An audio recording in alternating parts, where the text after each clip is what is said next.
titled Samskritayanam. We are honored to have Miss Samasti Gubi, Dr. H.R. Vishwas and Dr. Shankar Rajaraman as our speakers for today's session. Moderating the session is Dr. Shantala Vishwas, a Sanskrit scholar and also teaching in Trisha College. Over for 20 years, she has been part of Sanskrit Prachar Samstha, distinguished expert known for her deep understanding of culture and skill in sharing meaningful discussion. Samskrita Yanam. Yanam nama prayanam. Samskrita prayanaya vayam sajjaha smaha. Atra Samskritasya prayanam nama आरंभकालतः इति विषयः न प्रस्तुतः, किन्तु संस्कृतस्य पुनरुज्जीवन संभाषण आंदोलनस्य कारणतः अभवत्। तस्मात् आंदोलनस्य यानं वयं चिन्तयामः। विशेषतया आंदोलनस्य प्रमुख कार्यकर्तृषु अन्यतमः डॉक्टर विश्वासमहोदयः। एषः संस्कृतकविः, कन्नडे संस्कृते च भाषाद्वयेपि अनेकानि साहित्यानि रचितवान्। केन्द्र साहित्य अकाडेमी द्वारा पुरस्कारद्वयं प्राप्तवान्, तथैव अनेकान् पुरस्कारान् अपि प्राप्तवान्। एवं आन्दोलनस्य आरम्भतः अपि आसीत् इति कारणतः इदानीं वयं प्रश्नं कुर्मः। महोदय, आन्दोलनस्य स्वरूपम्, उद्देशः इत्यादीनां विषये अहं भवन्तं पृच्छामि। डॉक्टर विश्वासमहोदयं, भवानेव उत्तरं वदतु इति। सर्वेभ्यः नमः। सर्वप्रथमं एतादृशे सम्मेलने संस्कृतस्यापि एकं स्थानं ये कल्पितवन्तः, तेभ्यः विशेषधन्यवादम् उक्त्वा अहं विषयस्य आरम्भं करोमि। गतेभ्यः प्रायः 43 वर्षेभ्यः 43 वर्षಗಳಿಂದ संस्कृत संभाषण आंदोलनम् इति एकम् आंदोलनं चलति। भारते विदेशेषु अपि। सौभाग्यवशात् अहम् आरम्भकालतः कार्यकर्ता अस्मि। वयं यदा कार्यस्य आरम्भं कृतवन्तः तदा स्थितिः कथम् आसीत् इति चेत् देशे राज्ये बहवः संस्कृतविद्यालयाः सन्ति, विश्वविद्यालयाः सन्ति, पण्डिताः सन्ति, किन्तु संस्कृतं न श्रूयते कुत्रापि। अस्माकं प्रमुखः चमु कृष्णशास्त्री महोदयः सर्वदा एकं प्रसङ्गं वदति स्म। एकः ग्रामः अस्ति, ग्रामपार्श्वे अरण्यमस्ति, अरण्ये एकः सिंहः अस्ति, सिंहः गर्जति, जनाः चिन्तयन्ति सिंहः जीवति, सिंहः जीवति इति। किञ्चित् दिनानन्तरं सिंहस्य गर्जनं न श्रूयते। जनाः सर्वे निर्णयं कृतवन्तः सिंहः मृतः। एवमेव संस्कृतसिंहः बहुकालतः गर्जनं न करोति। तस्मात् कारणात् जनाः सर्वे संस्कृतं न जीवति इति चिन्तितवन्तः। संस्कृतं मृतभाषा इति अपवादः आगतः आसीत्। अतः अस्माकम् आन्दोलनस्य आरम्भकार्यकर्तारः चमु कृष्णशास्त्री इत्यादयः ते अत्यन्तं सरलविधानेन स्वल्पकालेन संस्कृतं पाठनीयं, तत्रापि संस्कृतसम्भाषणं पाठनीयं। तेन संस्कृतम् अतीव सरलम् इति भावना निर्मिता भवेत्। जनाः संस्कृतविषये आकृष्टाः भवेयुः इति निर्णयं कृतवन्तः। सम्भाषणशिबिरम् आरब्धवन्तः। अहं सर्वदा वदामि, सम्भाषणशिबिरम् इत्येकः एकः मन्त्रदण्डः अस्ति। तस्य प्रयोगं कुर्मः चेत् जनाः संस्कृतं सरलम् इति चिन्तयन्ति। तस्य उपयोगः आरम्भे कृतः। आरम्भे अस्माकम् उद्देशः आसीत् संस्कृतं श्रावणीयं। जनाः मन्दिरेषु संस्कृतं शृण्वन्ति मन्त्ररूपेण, तेन अर्थः न भवति। जनाः संस्कृतं पुनः पुनः शृणुयुः, तदर्थं किं करणीयम्? अतः आरम्भे 82 मध्ये 83 मध्ये वयं कार्यकर्तारः किं कुर्वन्तः स्मः इत्युक्ते बेङ्गळूरुनगरे BTS मध्ये अस्माकं प्रयाणं, बस् मध्ये द्वारद्वयं भवति, एकः पुरतः द्वारेण आरोहति, अन्यः पृष्ठतः द्वारेण। एकः ततः पृच्छति, भोः कुत्र गच्छामः इति। एषः वदति मल्लेश्वरं मल्लेश्वरम् इति, सः वदति न न यशवन्तपुरं गच्छामः इति। न न मास्तु, सर्वं निर्णीतमस्ति पूर्वमेव, किन्तु केवलम् उच्चैः वदति। किमर्थं? जनाः कुतूहलेन पृच्छन्ति। एकः पृच्छति का भाषा एषा इति, तदा वयम् एकं भाषणं कुर्मः। इत्युक्ते संस्कृतं श्रोतुं जनेभ्यः अवसरं कल्पयामः। एवं सम्भाषणशिबिरकारणतः, एतादृशप्रयत्नकारणतः जनान् संस्कृतं श्रावयितुं वयं प्रयत्नं कृतवन्तः। पुनः तत्र विशेषप्रयत्नः अपेक्षितः। 82 मध्ये एव संसदि चमूकृष्णशास्त्री गत्वा सम्भाषणशिबिरं सञ्चालितवान्। शृणुमः चेत् अस्माकम् आनन्दः भवेत्, रोमाञ्चः भवेत्। LK अड्वाणी महोदयः, करणसिंह महोदयः, तादृशाः सर्वे सम्भाषणशिबिरे भागं स्वीकृतवन्तः। अनन्तरं मध्यप्रदेशस्य एक MP सत्यनारायण जतिया महोदयः संसदि संस्कृतेन प्रश्नं कृतवान्।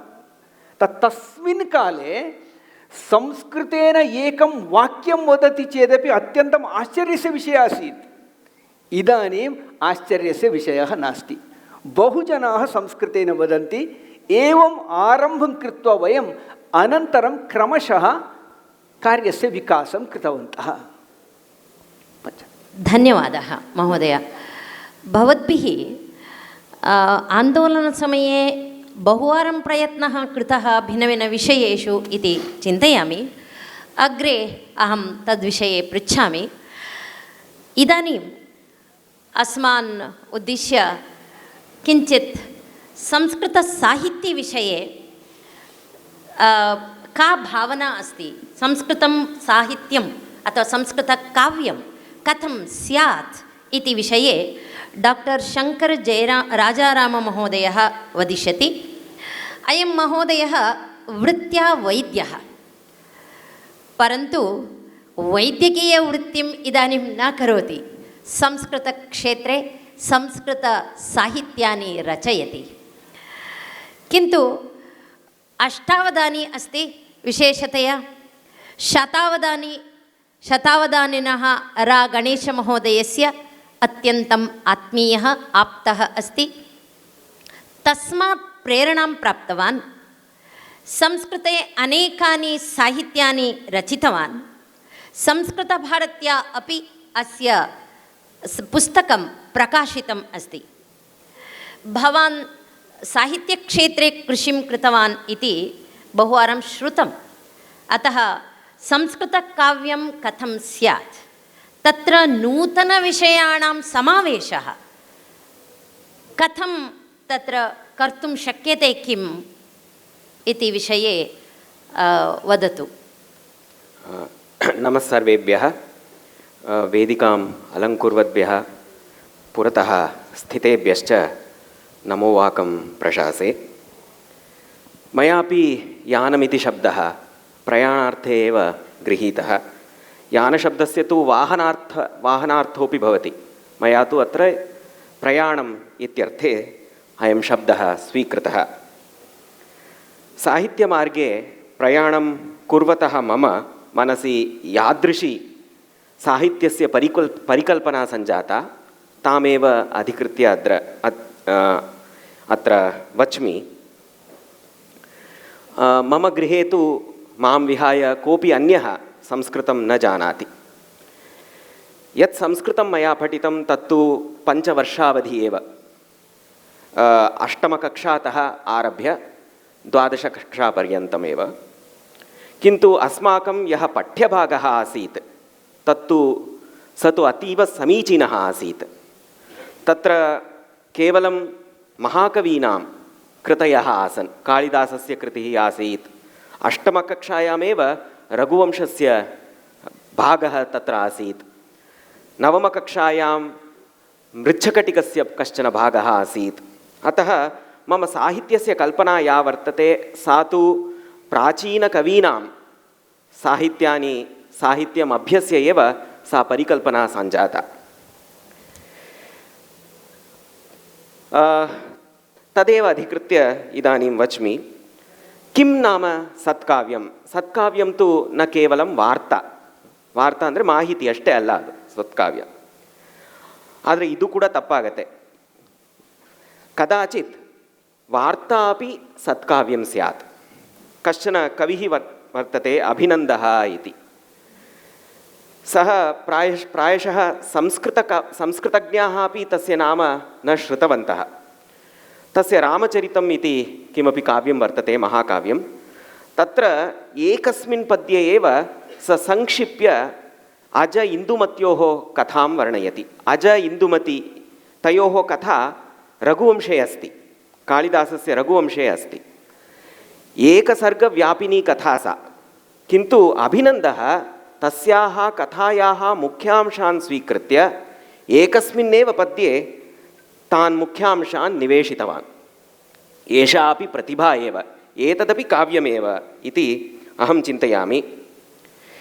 एवं कदाचन काव्ये पद्ये शाब्दिकः चमत्कारः अपि भवति. उदाहरणरीत्या पश्यामश्चेत् श्रीहर्षः इति कश्चन कविः वर्तते. नैषधीयम् इति तेन महाकाव्यं लिखितं. तत्र एकं पद्यं वर्तते. समष्टिभगिनी रैप् इति विषये, संस्कृत रैप् इति विषये किमपि कथयति. इदं प्राचीनं रैप् भवति. कथमस्ति पद्यम्? अत्र एकस्य राज्ञः वर्णना वर्तते. स राजा एकं सरोवरं निर्मितवान्, एतावदेव. किन्तु पद्यं शृणोतु.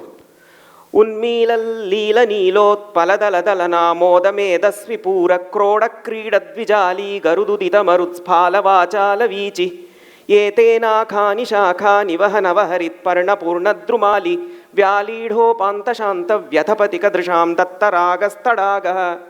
केवलम् एकं सरोवरं निर्मितवान् स राजा. तस्य कृते ईदृशं पद्यं श्रीहर्षकविः निबध्नाति. एतदपि काव्यमेव. चमत्कारान्तरमपि स्यात् काव्ये. यथा व्यञ्जनयोः द्वयोः एव प्रयोगेण एकं पद्यम् अस्ति सुभाषितावल्यां. तारतारतरैरेतैरुत्तरोत्तरतो ऋतैरतार्तातित्तिरीरौ तितीरे तीरेतरौ तरौ इति पद्यम्. अत्र तव्यञ्जनस्य रेफस्य रव्यञ्जनस्य एव प्रयोगः कविना कृतः. पद्यस्य आशयोपि सम्यगेव वर्तते. आशयम् इदानीं न वर्णयामि. एवं कदाचित् विचित्रा कल्पना अपि भवति कवेः. कल्पना नाम अत्र अलङ्कारः इति. तादृशः अलङ्कारभरितः काव्यबन्धः अपि पद्यबन्धः अपि काव्यम् इति वक्तुं शक्यते. एकम् उदाहरणं यच्छामि. अथवा सन्निवेशः अपि भवेत्. नूतनाः सन्निवेशाः कल्प्यन्ते. एकं पद्यमस्ति लीलाशुकस्य. एवमस्ति पद्यं. कालिन्दीपुलिनोदरेषु मुसली यावद्गतः खेलितुं तावत् कर्पूरिकापयः पिबहरे वर्धिष्यते शिखा इत्थं बालतया प्रतारणपरा श्रुत्वा यशोदागिरः पायान्न स्वशिखां स्पृशन् प्रमुदितक्षीरेऽर्धपीते हरिः इति. कृष्णमधिकृत्य एतत् पद्यं वर्तते. कृष्णः क्षीरं न पिबति. तस्य माता कुपिता सञ्जाता. सा वदति कृष्णं प्रति, कृष्ण क्षीरं पिब इति. कृष्णः पृच्छति, किमर्थं मया क्षीरं पातव्यम् इति. सा वदति, यदि क्षीरं पिबसि तर्हि ते शिखा वर्धते. शिखा नाम जुट्टु बेळियते ಅಂತ ಹೇಳ್ತಾಳೆ. शिशुः किं करोति? मातरि विश्वासं करोति. सः क्षीरं पिबति, अर्धमेव पिबति. पीत्वा सन्तुष्टः भवति, शिखां स्पृशति. ओ एतावद् वृद्धा अधुना शिखा सञ्जाता इति. एषः अपि नूतनः सन्निवेशः कविना कल्पितः. ईदृशः सन्निवेशः भागवतादिषु न वर्तते. कविना एव कल्पितः ईदृशाः नूतनाः सन्निवेशाः अपि काव्यम् इति वक्तुं शक्यते। अन्यत्र यत् भावप्रधानं पद्यं यद्भवति, भावप्रधानानां पद्यानाम् अनेकानि उदाहरणानि भवन्ति। वस्तुतः रसकाव्यम् इति यद्वदामः तदेव उत्तमं काव्यं। तस्य उदाहरणमपि न यच्छामि। प्रश्नस्य द्वितीयभागं, इदानीन्तनेषु दिवसेषु नूतनानि वस्तूनि अधिकृत्य कथं काव्यानि रच्यन्ते इति, तदपि शक्यं। पुराणाः कवयः अपि उदाहरणार्थं मुद्राराक्षसं वर्तते, मृच्छकटिकं वर्तते, ते अपि समकालीनानि वस्तूनि एव आश्रित्य नाटकादीनि रचितवन्तः। मयापि बालिवुड् चलच्चित्र उद्यमम् अधिकृत्य कश्चन बाणः रचितः। बाणः 10 रूपकेषु अन्यतमः, कश्चन बाणः अपि रचितः। एवं प्राचीनां शैलीम् अनुरुध्य अपि अस्माभिः नूतनानि वस्तूनि रचितुं शक्यते इति उक्त्वा विरमामि। अत्यन्तं रमणीयं महोदय, बहु सम्यक् विवृतवान्। प्राचीनसाहित्यानि अतीव सुन्दराणि, सरसानि, ललितानि। कन्नडे एका उक्तिः अस्ति, ಹೊಸ ಚಿಗುರು ಹಳೆ ಬೇರು ಸೇರಿರಲು ಮರ ಸೊಬಗು ಇತಿ.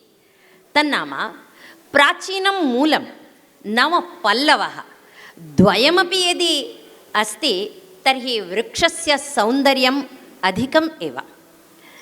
एवं प्राचीन प्रयत्नविषये अथवा प्राचीनसाहित्यानां विषये एताभ्यां द्वाभ्यामपि आन्दोलनस्य तथा साहित्यविषये उक्तम् अस्ति। इदानीम् आधुनिके युवकयुवतीनाम् आकर्षणार्थं प्रयत्नाः क्रियमाणाः सन्ति बहुभिः। एवमेव अस्माकं मध्ये अस्ति समष्टि गुब्बी भगिनी। संस्कृते भगिनी नाम सहोदरी इति, अतः वयं सर्वान् अपि भगिनीत्वेन चिन्तयामः। तस्मात् अहं भगिनी इति आह्वयामि। एषा तिरुपतौ पदवीं प्राप्य तदनन्तरं स्नातकोत्तरपदवीं संस्कृते प्राप्तवती।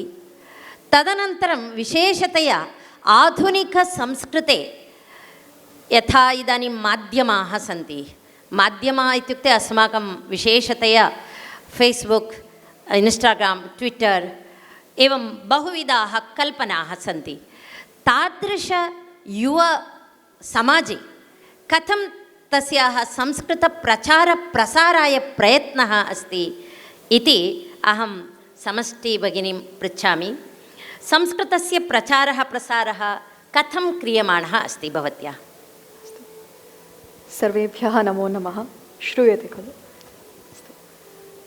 प्रथमं तु सर्वेभ्योऽपि धन्यवादाः, अनन्तधन्यवादाः, यतोहि अत्र सर्वेपि विद्वांसः सन्ति, संस्कृतपठितारः सन्ति, संस्कृतवक्तारः अपि सन्ति।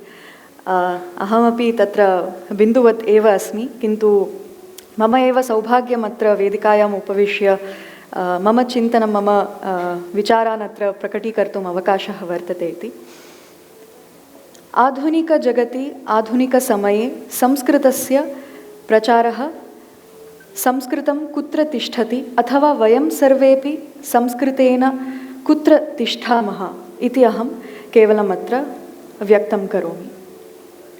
बहु सरलम् अस्ति। इन्स्टाग्राम् इति एकं विषयं स्वीकुर्मः।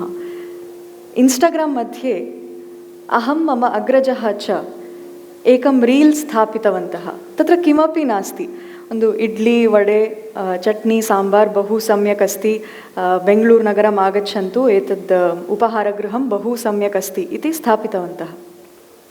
एकघण्टानन्तरम् अहं पश्यामि 1000 व्यूस् सन्ति, 1000 व्यूस् सन्ति। तदनन्तरं मध्याह्ने पश्यामि 10,000 व्यूस् सन्ति।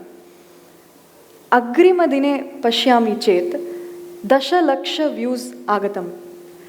अतः अत्र एतेन वयं किम् अवगच्छामः इत्युक्ते केवलं 30 सेकेण्ड्स् रील् 30 सेकेण्ड् संस्कृतं रील्स् स्वीकृत्य 10,00,000 संस्कृतस्य परिचयः जातः न वा? ते सर्वेपि इदानीम् ओहो संस्कृतम् इति भाषा एका अस्ति, संस्कृतम् इति किञ्चित् वर्तते इति तेषां परिचयः जातः इति सरलरूपेण केवलम् एकस्य दिनस्य अहं विषयं वदामि।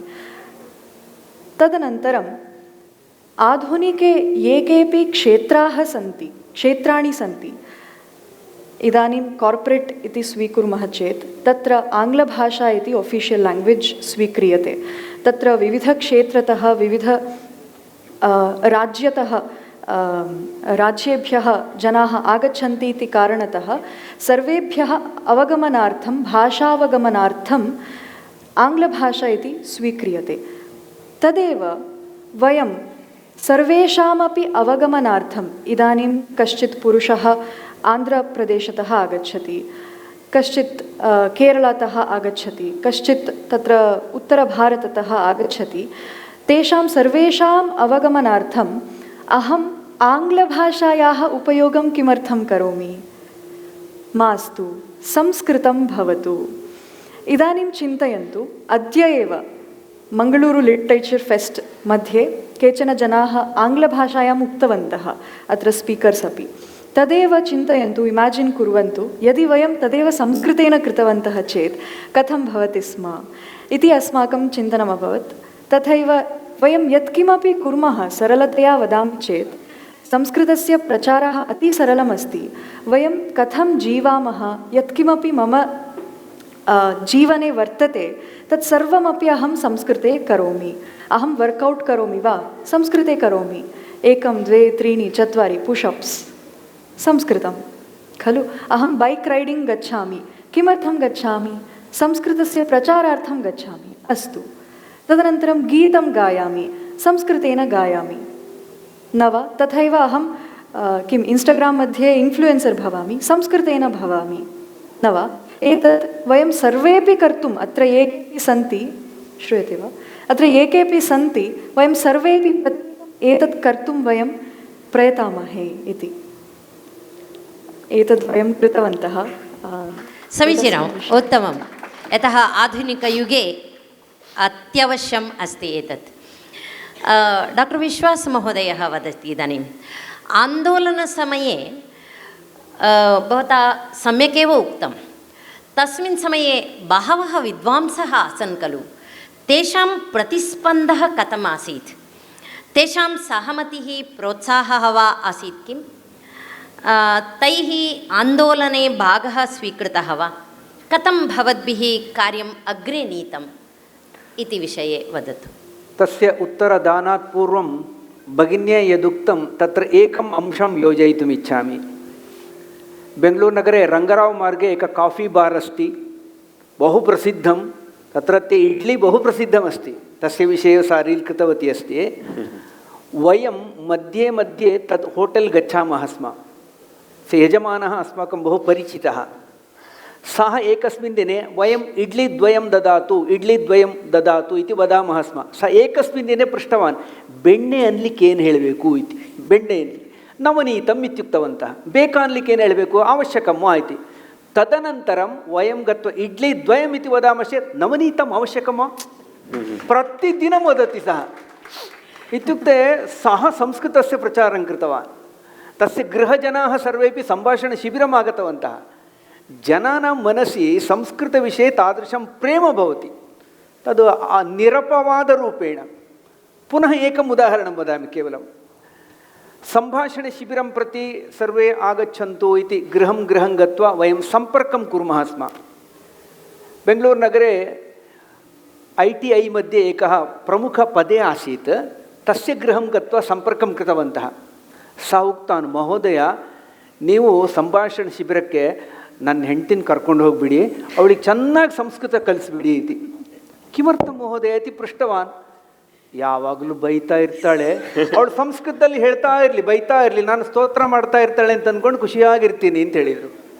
ಇತ್ಯುಕ್ತೆ ಏತಾದೃಶಾः विशिष्टाः अनुभवाः बहवः सन्ति अस्माकं। भवतु संस्कृतयानम् इति कारणतः अहं स्मृतवान्।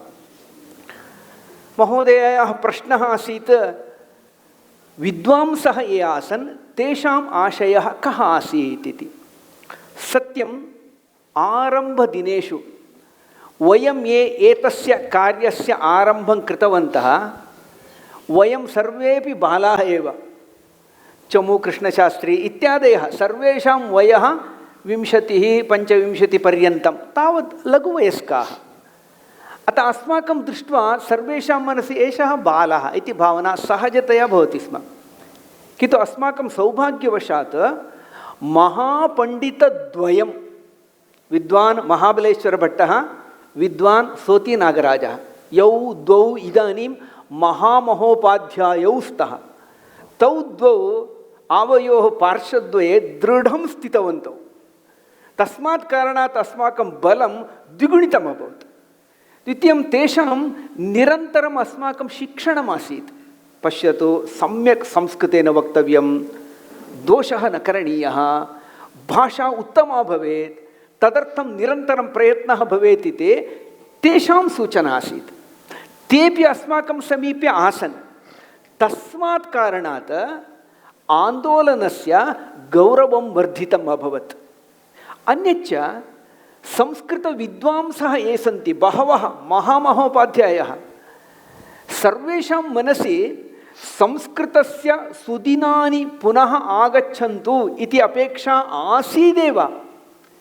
किन्तु तद् शक्यते एतेन इति तेषां कल्पना नासीत्। वयम् एकं कार्यं यदा कृतवन्तः तेषां मनसि कश्चन विश्वासः आगतः, निश्चयेन शक्यते इति। तेपि अस्माकं समीपम् आगतवन्तः। तदर्थं वयं वर्षे एकं कार्यक्रमं कृतवन्तः। कार्यक्रमस्य नाम आसीत् अनुग्रहगोष्ठी। तस्यां गोष्ठ्यां नगरस्य सर्वे ज्येष्ठाः विद्वांसः आहूयन्ते। तेषां पुरतः अस्माकं कार्यस्य निवेदनं क्रियते। ते सर्वं शृण्वन्ति, सन्तोषम् अनुभवन्ति, अन्ते अस्माकम् आशीर्वादं कुर्वन्ति। तादृशकार्यक्रमाः पुनः पुनः कृताः।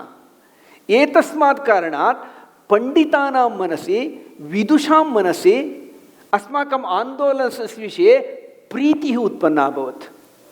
गच्छता कालेन अस्माकं सामर्थ्यम् अधिकं जातम्। इत्युक्ते बहवः कार्यकर्तारः आगताः। संस्कृतस्य आकर्षणकारणतः युवकाः बहवः जनाः संस्कृतस्य समीपम् आगतवन्तः। तदा एतेषां पण्डितानां मनसि अपि निर्णयः अभवत्, संस्कृतस्य भविष्यम् अत्र अस्ति इति। अहं स्मरामि, नागपुरे कश्चन महान् विद्वान् श्रीधरभास्करवर्णेकरः इति तस्य नाम, संस्कृतस्य महाकविः। सः संस्कृतभारत्याः कार्यकर्तॄन् दृष्ट्वा सः उक्तवान्, मम सर्वदा संस्कृतस्य भविष्यविषये चिन्ता भवति स्म। वयं संस्कृतार्थं किञ्चित् कार्यं कुर्वन्तः स्मः, इतः परं संस्कृतस्य गतिः का भवेत् इति मम चिन्ता भवति स्म। किन्तु इदानीं संस्कृतभारतीं दृष्ट्वा, संस्कृतभारत्याः कार्यकर्तॄन् दृष्ट्वा मम मनसि विश्वासः आगतः अस्ति, इतः परं संस्कृतस्य भविष्यम् उज्ज्वलं भविष्यति। अहं निश्चिन्ततया प्राणान् त्यक्तुं शक्नोमि इति संस्कृतज्ञः उक्तवान्। तस्य वचनं सत्यं जायमानमस्ति। संस्कृतम् इदानीं समाजस्य प्रतिकोणं गच्छत् अस्ति। पूर्वं द्वयोः मुखात् संस्कृतसम्भाषणम् अकस्मात् श्रूयते चेत् अत्यन्तम् आश्चर्यम् अनुभवन्ति स्म जनाः। इदानीं संस्कृतसम्भाषणम् आश्चर्यस्य विषयः नास्ति। यदि आश्चर्यस्य विषयः स्यात्, मङ्गलूर् लिट् फेस्ट् मध्ये संस्कृतस्य अवसरः न स्यात्।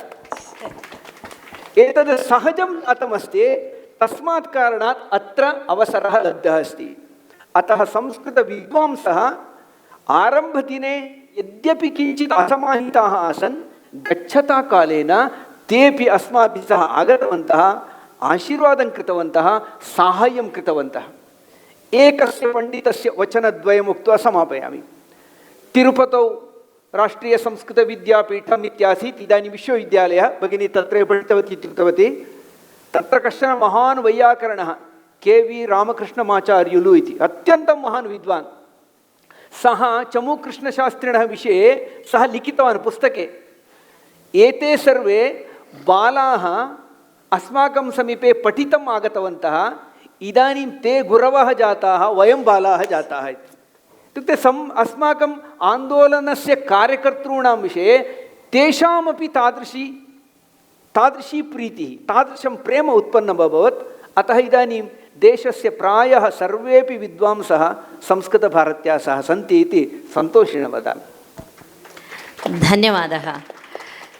यथा विदुषाम् अनुग्रहः, प्रेरणा, प्रोत्साहः च सर्वदा आवश्यकः एव। डाक्टर् शङ्करमहोदयः साहित्येषु कथं रमणीयता भवति, तत्र विशेषतया तादृशप्रयोगः कृतः वा इति सः सरलैः पद्यैः दर्शितवान्।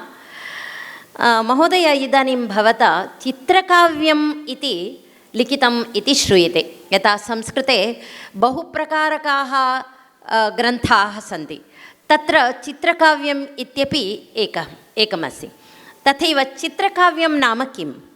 कानिचन उदाहरणानि वक्तुं शक्नोति? धन्यवादः।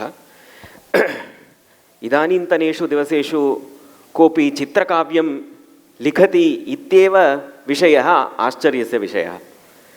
यतोहि चित्रकाव्यानि ये पुरातनाः कवयः आसन् ते एव लिखितवन्तः। चित्रकाव्यं नाम किम्? अत्र चित्रशब्दस्य अर्थः विचित्रम् इति। यत् पद्यम् अस्मासु विस्मयम् उत्पादयति, आश्चर्यम् उत्पादयति, तत् पद्यं चित्रकाव्यस्य उदाहरणम्। परम्परायां चित्रकाव्यम् अधमकाव्यम् इति गण्यते। काव्येषु उत्तमकाव्यं, मध्यमकाव्यम्, अधमकाव्यम् इति भवति। चित्रकाव्यं तु अधमकाव्यम् इति गण्यते। जगन्नाथपण्डितस्तु चित्रकाव्यम् अधमाधमकाव्यम् इत्यपि वदति। किन्तु चित्रकाव्यम् अत्यन्तं दुष्करम्। उत्तमकाव्ये भावाः सन्ति, मध्यमकाव्ये अलङ्काराः, अधमकाव्ये चित्रकाव्ये तु शब्दचमत्कारः, शब्दगुम्फनचमत्कारः च वर्तते।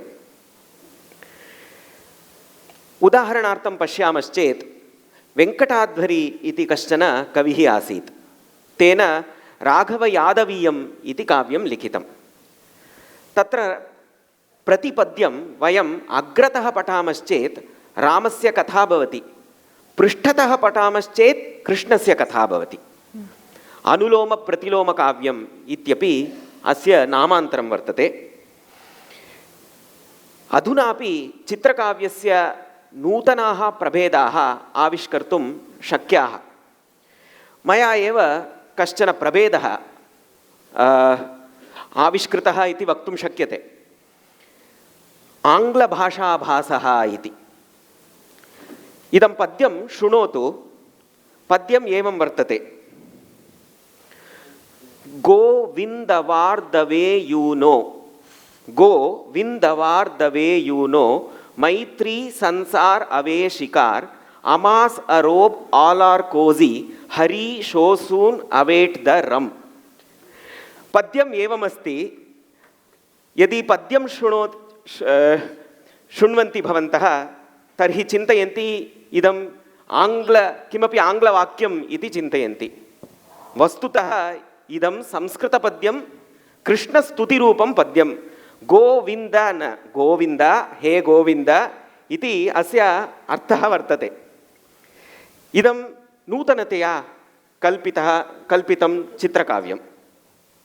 एवमेव गोमूत्रिका इति कश्चन प्रभेदः वर्तते। गोमूत्रिकायां बहवः पद्यानि, द्वित्राणि पद्यानि तत्र तत्र महाकवयः अपि निवेशितवन्तः। किन्तु मया नलदमयन्त्योः विवाहावधिकथा सम्पूर्णतया गोमूत्रिकाबन्धे निबद्धा।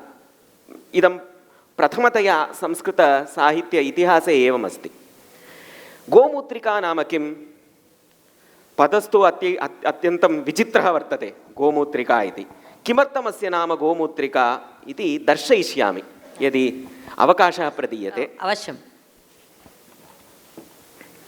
इदं मम चित्रनैषधात्, मम काव्यं यद्वर्तते चित्रनैषधम् इति, तत्र सर्वाणि अपि पद्यानि चित्रकाव्यमयानि गोमूत्रिकाबन्धे रचितानि वर्तन्ते। तत्रत्यं प्रथमं पद्यम् इदानीं लिखामि। एवमस्ति पद्यं। पद्यस्य भाषा किञ्चिदिव सुकरा एव वर्तते। प्रायः चित्रकाव्ये भाषा सुबोधा न वर्तते, किन्तु मम प्रयत्नः एवं वर्तते यत् चित्रकाव्यमपि सुबोधं स्यात् इति। पद्यम् एवमस्ति। विष्णुस्तुतिपद्यमिदं। नमो नीरज नाभाय नित्याय करुणाब्धये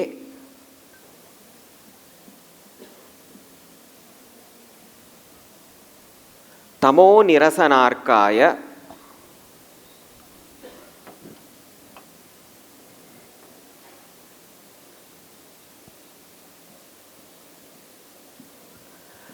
दैत्यानीक तृणाग्नये।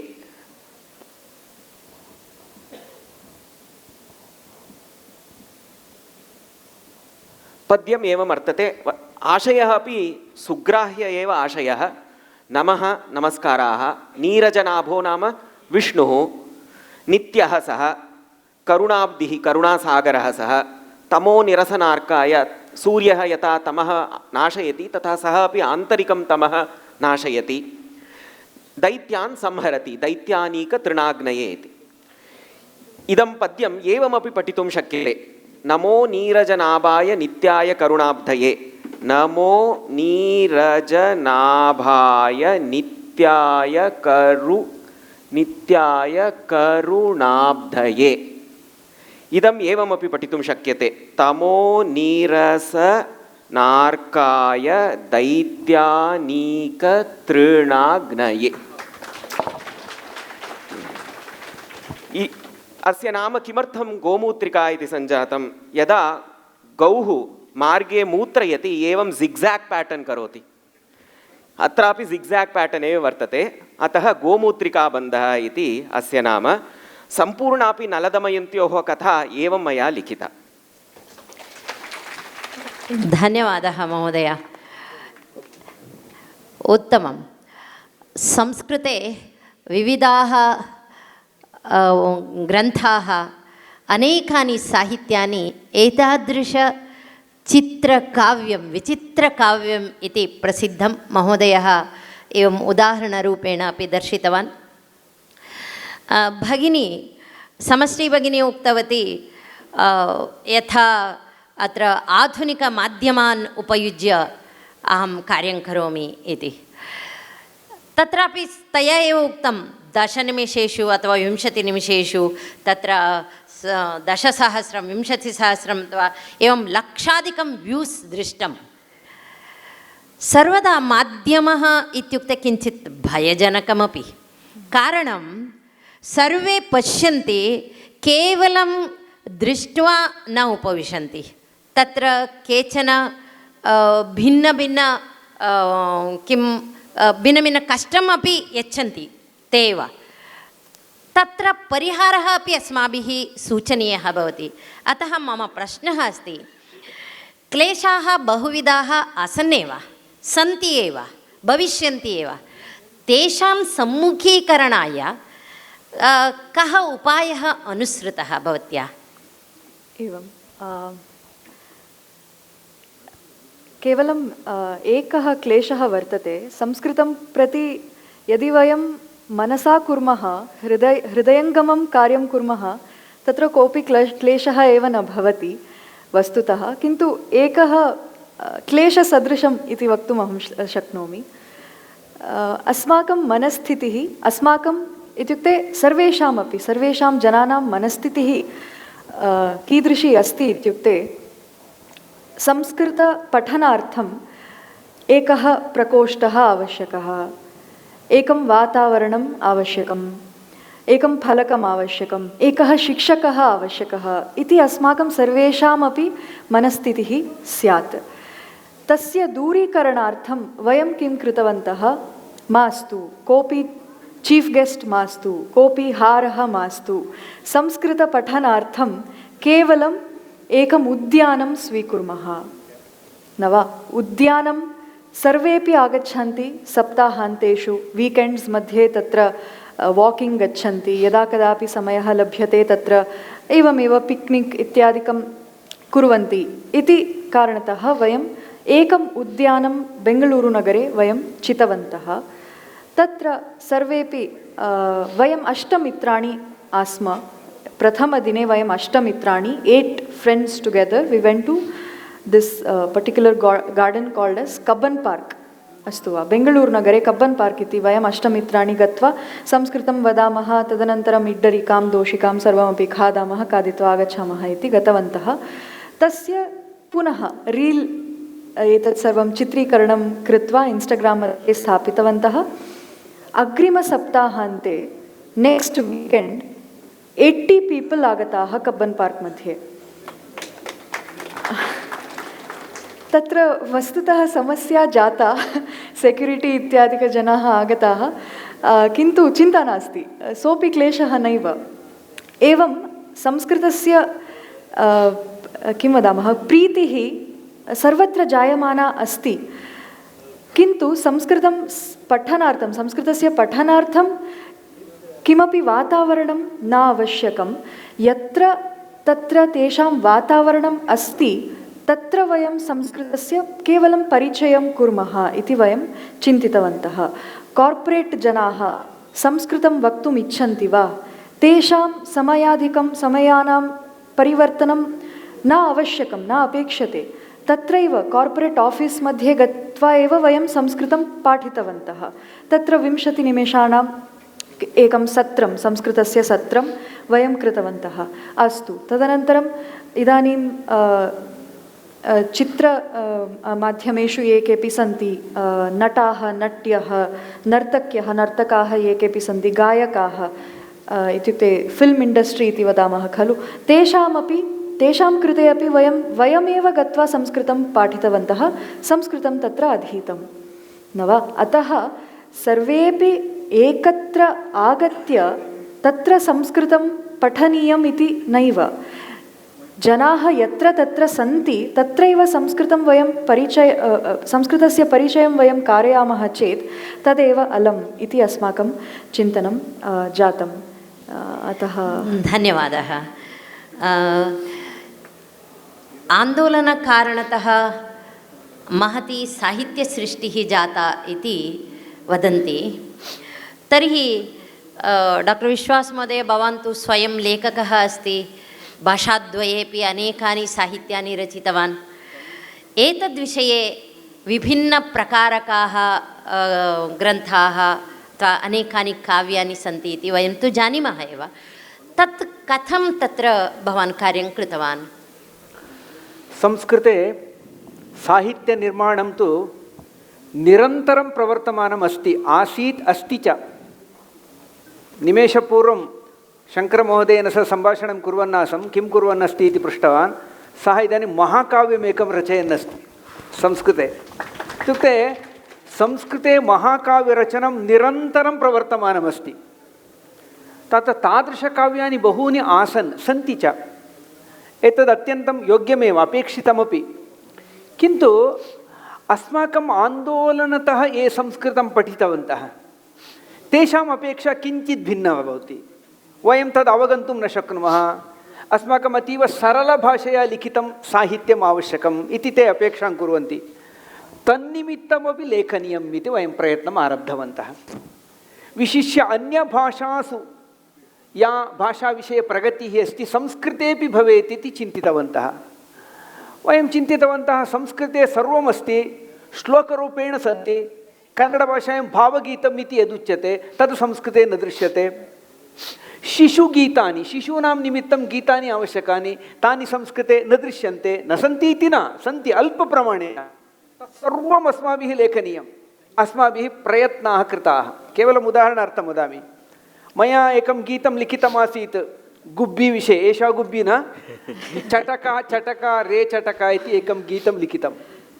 तद् एतावत् प्रसिद्धं जातम्। अहं स्मरामि, यदा मया अस्सां प्रदेशः गतः आसीत्, तत्र कार्यकर्तारः मम परिचयं कारयन्ति, एषः महोदयः, एषः तत् पठितवान्। न, भवन्तः सर्वे चटक गीतं जानन्ति खलु इति सर्वे आम् इति जिज्ञासः। तस्य लेखकः एषः, तन्नाम्ना परिचयः, इत्युक्ते तथा प्रसिद्धम् अभवत्। एवमेव बहूनि पद्यानि अपि के.एस्. नरसिंहस्वामी महोदयः तत्र शिशोः लालनार्थं यद् पद्यं रचितवान् अस्ति तदत्यन्तं जगत्प्रसिद्धं। तद् संस्कृते तादृशं नास्ति किल, बहु दुःखं भवति स्म। कदाचित् तद्विषये तादृशमेकं गीतं लिखितं, पुत्री मम खलु निद्राति इति, तदपि तथा जनप्रियम् अभवत्। एवम् एतादृशगीतानां लेखनं सर्वं कृतवन्तः बहवः कार्यकर्तारः। केवलं मम उदाहरणद्वयम् उक्तवान्। प्रवाससाहित्यम् इति यदस्ति, कन्नडभाषायां समृद्धं। कश्चन यत्र कुत्रापि गत्वा आगच्छति चेत् एकं पुस्तकं रचयति। तादृशप्रवाससाहित्यं बहु प्रसिद्धं। कन्नडभाषायां बहूनि पुस्तकानि सन्ति। संस्कृतेपि प्रवाससाहित्यं श्लोकरूपेण पद्यरूपेण आसीत्, किन्तु सामान्यगद्यरूपेण नासीत्। सौभाग्यवशात् यदा मम अमेरिका प्रवासस्य अवसरः लब्धः, प्रत्यागमनानन्तरम् अहम् अपश्चिमः पश्चिमे इति एकं पुस्तकं लिखितवान्। प्रवासस्य अनुभवः, तस्य पुनः पुनः मुद्रणम् अभवत् संस्कृते तादृशम्। एवं साहित्यस्य ये प्रकाराः सन्ति, तद् लघुकथाः स्युः, कादम्बर्यः इति वदामः, उपन्यासाः स्युः, नाटकानि स्युः, तत्सर्वमपि संस्कृते आनेतव्यम् इति अस्माकं यत्नः आसीत्। तत्रापि जनाः पठेयुः इत्युक्ते भाषा सरला भवेत्। अहं किमपि एकं पेज् स्वीकरोमि चेत् पठन अनन्तरमपि मम बोधः न भवति चेत् अहं पुनः न पठामि। अतः अस्माकं धारणा आसीत् अतीव सरलभाषया लेखनं करणीयम्, आकर्षकमपि लेखनीयम्। यदि तादृशं सामर्थ्यं नास्ति चेत् किं करणीयम्? अन्यभाषायां तादृशं साहित्यम् अस्ति चेत् तस्य सरलसंस्कृतेन अनुवादः करणीयः। सौभाग्यवशात् अद्य भैरप्पमहोदयः प्रातः अस्माभिः सह आसीत्, श्वः आगमिष्यति सः। तदा आरम्भदिनेषु भैरप्पमहोदयस्य उपन्यासाः संस्कृतेन अनुवक्तव्याः, अनुवादः करणीयः इति अस्माकम् इच्छा अभवत्। अनुमतिं प्रार्थितवन्तः तं। सः अतीव सन्तोषेण अनुमतिं दत्तवान्। मम यानि कानि अपि पुस्तकानि भवन्तः अनुवदितुम् अर्हन्ति इति तत् कृतवन्तः। यदा तस्य आवरणम् इति पुस्तकम् आगतं, भवन्तः जानन्ति, तदा पुस्तकस्य मुद्रणात् पूर्वमेव मुद्रिता सर्वाः प्रतिकृतयः समाप्ताः। द्वितीयदिने पुनर्मुद्रणं, तृतीयदिने पुनर्मुद्रणम्, एवम् अभवत्। अस्माकं गोष्ठ्याम् एकत्र एषः विषयः उक्तः, महोदयस्य पुस्तकम् एवं मुद्रितम् इति, बहु इण्ट्रेस्टिङ्ग् अस्ति इति। सर्वे कार्यकर्तारः उक्तवन्तः संस्कृतेन अनुवादः करणीयः इति। कः करोति? वयं बहून् पृष्टवन्तः, केऽपि न कृतवन्तः। तत् कार्यं मया करणीयम् अभवत्, तस्य अनुवादः कृतः। अनन्तरं तस्य अन्यत् पर्व इति महत् पुस्तकमस्ति, बृहत् गात्रकं पुस्तकम्, अत्र भवन्तः द्रष्टुं शक्नुयुः। तस्यापि संस्कृतेन अनुवादः कृतः। एवम् अनूदितसाहित्यमपि वयं कृतवन्तः, स्वयं निर्माणमपि कृतवन्तः। अतः स्वयं निर्माणम्, अनूदितसाहित्यं, तद् केवलं कर्णाटकम् इति न, समग्रदेशस्य उत्तमाः याः कृतयः सन्ति। उदाहरणार्थं मराठीभाषायां वी सा खाण्डेकर् महोदयस्य ययातिः इति पुस्तकम् अस्ति, अत्यन्तम् उत्कृष्टं पुस्तकं। तादृशग्रन्थानामपि वयम् अनुवादं कृतवन्तः। तथैव अस्माकं सर्वेषां नायकः चमू कृष्णशास्त्री, तस्य विचारः अत्यन्तं प्रखरः भवति, वैचारिकलेखनानि तस्य भवन्ति, तादृशपुस्तकानि प्रकाशितवन्तः। एवं संस्कृतपुस्तकानां प्रकाशनमपि कर्तुं शक्यते इति वयं कृत्वा दर्शितवन्तः। 2011 मध्ये बेङ्गळूरुनगरे तादृशमेकं संस्कृतपुस्तकं मेला कृतवन्तः, यत्र तस् मेलाभ्यन्तरे 300 नूतनसंस्कृतपुस्तकानि प्रकाशितानि अभवन्।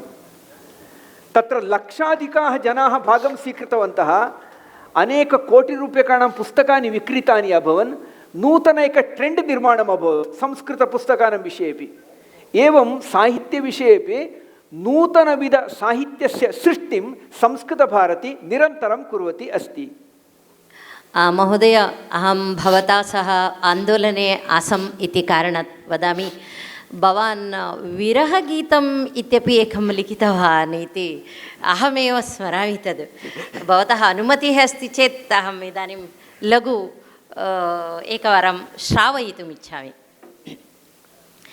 एषि कदा मम गेहं दयिते, एषि कदा मम गेहं विह्वलविदुरं मम तु शरीरं सोढुमशक्यं तव घनविरहम्। एहि प्रिये मयि कुरु कारुण्यं, पायय निर्मल प्रेम पीयूषम्। एषि कदा मम गेहं दयिते, एषि कदा मम गेहम्। महोदयस्य संस्कृतकार्यकर्तारः बहवः तं लिखित्वा ददातु नाटकम् अथवा गीतम् अथवा यत्किमपि लिखित्वा ददातु इति पीडयन्ति स्म। तदा एषः 90तमे वर्षे एतद् गीतं रचितवान्। अहमेव गीतवती आसम्। धन्यवादः। मध्ये एकमेव वाक्यं वदामि, अन्यथा न चिन्तयन्तु। पत्नी बालान् पाठयति स्म। बालकेन्द्रे अभिनयं कर्तुं नाटकानि अपेक्षितानि इति पुनः पुनः मां पीडयति स्म। अतः अहं तस्मिन् पुस्तके मुन्नुडि मध्ये लिखितवान् अस्मि, तदा तदा पत्नी पीडा परिहारार्थं लिखितानि नाटकानि। धन्यवादः। संस्कृतसाहित्येषु अभिजातशैली नाम का? तया शैल्या आधुनिकविषयाणां निर्वाहः शक्यः किम्?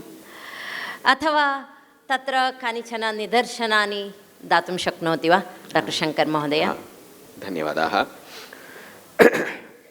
संस्कृतभाषा एकत्र सरला अपि भवेत्, अन्यत्र अन्येषां कृते प्रौढा अपि भवेत् इति मम मतिः। ये सरलां संस्कृतभाषाम् इच्छन्ति तेषां कृते सरला अस्तु, सरलानि काव्यानि सरलानि नाटकानि रच्यन्तां तेषां कृते, अन्येषां कृते ये प्रौढां कामपि वाग्भङ्गीम् इच्छन्ति तेषां कृते प्रौढानि काव्यानि अपि रच्यन्ताम् इति। कश्चन मम सुहृद् वर्तते, हरिहर नाम। सः ह्यः अपृच्छत् मां, कस्मात् कारणात् अस्माभिः अभिजातशैली आश्रयणीया इति।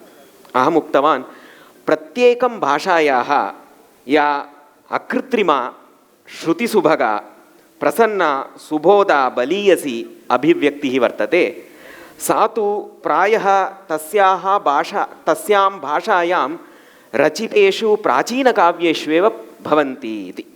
अतः अस्माभिः तादृशी शैली अपि आश्रयणीया। अपि च संस्कृतं स्वां प्रकृतिं न त्यजेत्। संस्कृतभाषायाः या प्रकृतिर्वर्तते सा तु मम आशये अहं चिन्तयामि सा प्रकृतिस्तु प्राचीनेषु काव्येषु एव वर्तते इति। अत्र एकं निदर्शनं यच्छामि। कस्यचन जनस्य वयं प्रकृतिसिद्धां शक्तिं न जानीमः। सः सम्यक् धावति, सः धावनशीलः धावनपटुः इत्येव न विद्मः। वस्तुतः सः धावनपटुः। तं बलिष्ठं युवानं धावनपटुं युवानं बाल इति मत्वा तस्मै कथं चलितव्यम् इति उपदिशामः। एवं चल, एवं मा चल इति उपदिशामः। स यदा चलितुम् आरभते तदा ओ अयं चलनं जानाति इति मनसि कृत्वा करतालिकाभिः तं प्रोत्साहयामः। एवमेव अस्माभिः संस्कृतभाषायाः स्वभावसिद्धा शक्तिः न ज्ञायते। या सकलभारतीयभाषाणां मातृस्थानीया भाषा भवति तस्यै कथं वक्तव्यम् इति शिक्षां यच्छामः। यदि वयं भाषायाः अभिव्यक्तिं सर्वाकारेण परिवर्तयामः तर्हि सा भाषा स्वं प्रकृतिं त्यजति, भाषान्तरतां च आपद्यते. Sanskrit should not just sound like Sanskrit, but it should feel like Sanskrit. That is what is my very strong opinion. एवं कर्तुमपि शक्यते. मम कश्चन बाणः वर्तते निपुणप्रागुणकम् इति. मया उक्तपूर्वमेव यत् तस्मिन् बाणे बालिवुड् चलच्चित्रोद्यमस्य विषयः स्वीकृतः मया. विषयस्तु नूतनः एव, किन्तु रचनाशैली या वर्तते, शय्या इति कथयन्ति, सा शय्या तु प्राचीना शय्या एव. तत्र यमकादीनां दुष्कराणाम् अलङ्काराणामपि निवेशः वर्तते. तत्र चित्रोत्तमस्य लेखकः यः वर्तते, द लिरिसिस्ट्, स एव मुख्यं पात्रं तत्र. सः एकं पद्यं वदति. तत्र शृणुत तत् पद्यं. तत्र रोजा इति मया कश्चन नूतनः शब्दः तत्र निवेशितः. रोस् इति शब्दस्य मया रोजा इति संस्कृते रूपान्तरं कृतं, किन्तु यथावत् तत्र न निवेशितं. मया यमकालङ्कारे तत्र निवेशं कृतम्. एकत्र सरोजम्, अन्यत्र सरोजम् इति. सरोजं शब्दस्य अर्थः कमलम् इति भवन्तः सर्वे जानन्ति. सरोजं नाम कमलम्. अन्यत्र स रोजं, रोजापुष्पसहितम् इति तत्र यमकालङ्कारः अपि निवेशितः. एवं यमकालङ्कारं निवेशयामश्चेत् नूतन आविष्कृतस्य शब्दस्यापि काचन घनता उत्पद्यते. पद्यम् एवं वर्तते. येषा पुष्पप्रभेदैरनिशमधिगतैर्यावनीभ्यो वनीभ्यो नानावर्णस्य खण्डैरिव हरिधनुषो निस्सरोजैः सरोजै वाचाम् इन्द्रावरोध श्रुतिविहितसुधा माधुरीणां धुरीणां मालाम् आक्रष्टुमीष्टे सुरतरुकुसुमस्तोमलीनाम् अलीनाम् इति. अयं बोम्बास्टिक् स्टैल् इति यत् कथयामः, तादृशी शैली तत्र मया आश्रिता. तादृश्यां शैल्यां कश्चन नूतनः शब्दः निवेशितः. अनेन कारणेन तस्य नूतनशब्दस्यापि काचन घनता उत्पद्यते. ओ, एतेषु यमकालङ्कारेषु अस्य शब्दस्य निवेशः कृतः, अतः प्रायः एषः शब्दः अस्माभिः स्वीकरणीयः इति कश्चित् यः कश्चित् पठति तस्य विश्वासः जायते. एवं मया तत्र निपुणप्रागुणके अन्याः रीतयः अपि मया आश्रिताः. बहूनि छन्दांसि स्वीकृतानि, सुलभानि छन्दांसि, अतीव विरलानि छन्दांसि अपि स्वीकृतानि. तत्र आदौ मन्मथस्य स्तुतिः कृता. बाणेषु मन्मथस्य स्तुतिः क्रियते. नान्दी इति नाटकेषु वर्तते, नान्दी तत्र कृता, भरतवाक्यमपि कृतम्. एवं सर्वाः ये विषयाः प्राचीनकाव्ये प्राचीनेषु नाटकेषु सन्ति, ते सर्वे अत्र निवेशिताः मया. एवं नूतनवस्तु किन्तु प्राचीना शैली इति द्वयोः सम्मेलनम् अत्र कृतम्. धन्यवादः महोदय. वस्तुतः वयं कार्यक्रमस्य अन्ते समष्टिभगिन्याः राप् साङ्ग् यथा भिन्नभिन्न भाषासु वयं शृणुमः एव. संस्कृते कथं सा तथा तत् राप् साङ्ग् इत्यादि एतद् कार्यस्य प्रयोगं कृतवती, तथा अग्रिमयोजनानि कानि इति सा किञ्चित् वदति. सद्यः एव कार्यक्रमस्य समाप्तिमपि कुर्मः. अस्माकं योजनानि कानि इति प्रथमं वदामि, तदनन्तरं राप् शक्यते चेत् करिष्यामि. एवं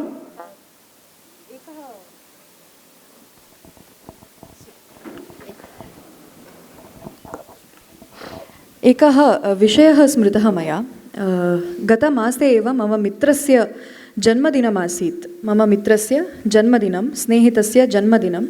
सः बेङ्गळूरुनगरे किं कृतवान् इत्युक्ते एकस्मिन् रेस्टोबार् मध्ये तस्य योजनां कृतवान्.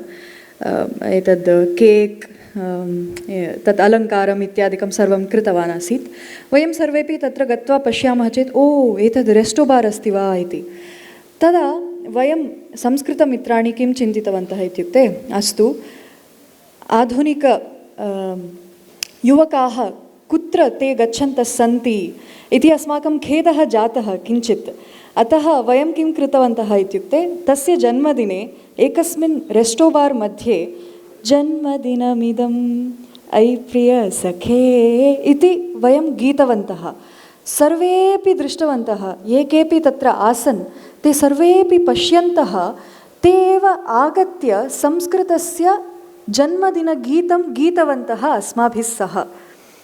इत्युक्ते वयं सर्वेपि संस्कृतं कुत्रचित् श्रुतवन्तः, कुत्रचित् अस्माकम् अन्तः अस्ति संस्कृतं, तस्य किं बहिरागमनम् अपेक्षते इदानीम् इत्येव एतद् स्मृतं।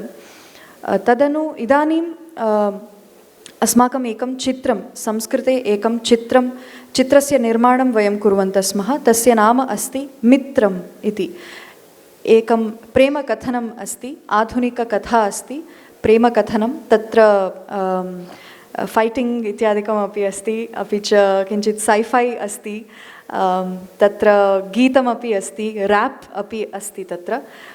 इदानीं यथा सर्वासां भाषाणां फिल्म् इण्डस्ट्री वर्तते, तथैव वयं संस्कृतस्य अपि फिल्म् इण्डस्ट्री रचयामः वयं सर्वेपि मिलित्वा इति चिन्तनम् अस्ति। तत्र इदानीम् एकम् अनुवादनमपि कृतवती आसम् अहं बहु पूर्वं संस्कृतगीतं केसरिया। हौ मेनी ऑफ अस् हैव हर्ड अबाउट केसरिया? यस्, तदेव संस्कृते इदानीं गीत्वा दर्शयामि। हृदयं तव जीवनायार्पितम् प्रिय किमिदं किं वा इदं चेतनम् परमात्मना त्रिलोकसौन्दर्यम् अवतीर्य तव रूपं विस्मयमिदं रचितं नयनोते अञ्जनेनाहं परिकल्पयेयम् अनवरतं प्रेमकथनं केसरः तव सङ्घः प्रिया तल्लीनं मनः तवागमनेन इति अनुवादः। अस्तु, धन्यवादः। आमाम्, इदानीम् अस्तु। अन्तिमतया अहं रैप् अपि अनुवादं कृतवती आसम्। अपना टाइम आएगा इति हिन्दीभाषायाः एकं रैप् आसीत्, तस्य एव संस्कृत अनुवादः। उत्तिष्ठत्वमग्नेरन्वेषयस्व नियतं प्रसारयस्व पक्षमाकाशः त्वं नमति आयाति समयः आयाति हेमादृशो विवेकिन मिलितुर्नवा मिलति शब्दस्य ज्वाला मम निगडं लीनयति यावत् त्वं वपसि तावत् त्वं खादसि मम स्वप्नमस्ति एवं यद्भयं भाययति जीवितं मम स्वप्नं कथं वा खननति अपहास्येन हि जीवतु अज्ञानेन न चलतु सर्वं सदा संस्मरतु मार्गान् सर्वान् चरतु प्राप्तं सर्वं न सुलभम् एतेन सार्थकं जीवनं खलु अस्माकं टाइम आयाति त्वं नग्नो हि अयास्तर्हि किं वा इतः नयसि कस्यापि हस्तः न शिरसि अयां स्वप्रयत्नेन यावत् शक्तिरदृष्टेन हि तावत् श्रमेण सहमतिर्न हि तृप्तिर्न हि शान्तिर्न हि आवश्यकता उत्सुकतायाः वर्धनस्य सामर्थ्यं हि सारथ्यम् आश्वासनम् आलापनम् आकाङ्क्षायाः प्राङ्गणं प्रेमस्य अभितस्य अभिजयस्य अनुसरणं दैवस्य नास्ति लोभनम् अपहास्येन हि जीवतु अज्ञानेन न चलतु सर्वं सदा संस्मरतु मार्गान् सर्वान् चरतु प्राप्तं सर्वं न सुलभम् एतेन सार्थकं जीवनं खलु। नमस्ते।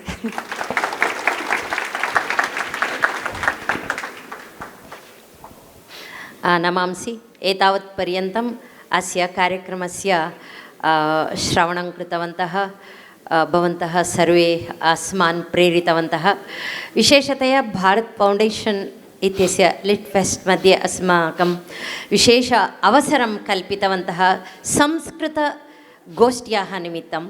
अतः अस्माकं कार्यकर्तृभ्यः सर्वेभ्यः आयोजकेभ्यः अहं पुनः संस्कृतभारतीपरतया संस्कृतविदुषां परतया हार्दं ಧನ್ಯವಾದಂ ವದಿಷ್ಯಾಮಿ। ವೇದಿಕೆಯಲ್ಲಿರುವಂಥ ಎಲ್ಲರಿಗೂ ಕೂಡ ಅನಂತ ವಂದನೆಗಳು. ನಾನು ಸರಿಯಾಗಿ ಹೇಳಿದ್ದೀನಿ ಅಂತಂದರೆ ಧನ್ಯವಾದ. ಎಸ್, ಈಗ ವೇದಿಕೆಯಲ್ಲಿರುವ ಎಲ್ಲ ಗಣ್ಯರಿಗೂ ನೆನಪಿನ ಕಾಣಿಕೆಯನ್ನು ನೀಡಬೇಕು ಅಂತ ಹೇಳಿ ಭಾರತ್ ಫೌಂಡೇಶನ್ನ ಟ್ರಸ್ಟಿ ಆಗಿರುವಂತಹ ಶ್ರೀ ಎಂ.ಕೆ. ಶ್ರೀಧರನ್ ಅವರಲ್ಲಿ ಕೇಳಿಕೊಳ್ತಾ ಇದ್ದೇನೆ.